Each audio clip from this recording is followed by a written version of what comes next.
વસ્તુમાં બહુ ફેર છે સાહેબ. ક્યાંક આવી જગ્યામાં દઈ દે ને તો આ પૈસાને વાવ્યો કહેવાય, ક્યાંક પૈસાને વાપર્યો કહેવાય, અને ક્યાંક બિયર બારોમાં જઈને ઉલાડા કરીએ ને તે પૈસાને વેડફ્યો કહેવાય સાહેબ.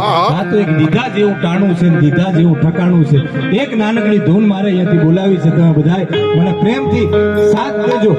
જેની પાસે માતાજીએ દીધા હોય એ કદાચ 10, 20, 25, 50 રૂપિયા લઈને સ્ટેજ સુધી આગા થજો, અને કદાચ ભગવતીની મેર ઓછી થઈ હોય તો મને એક તાળીનો તાલ દેજો ને એક એવી ધૂન બોલાવી રામને રાજી કરવો છે, માતાજીને રાજી કરીએ. ત્યારે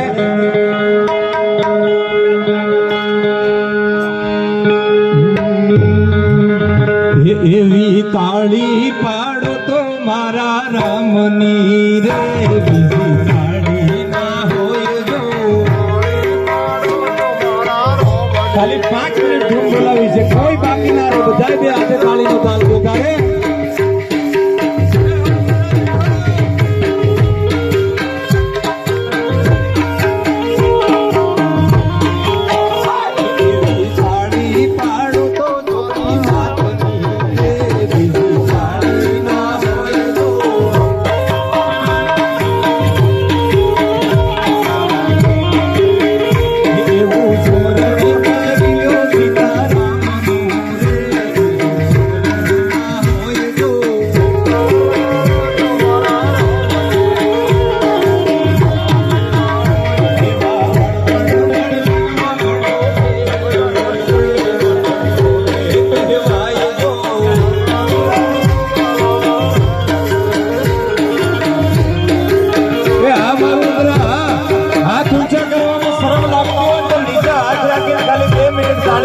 માતાજીના ધામમાં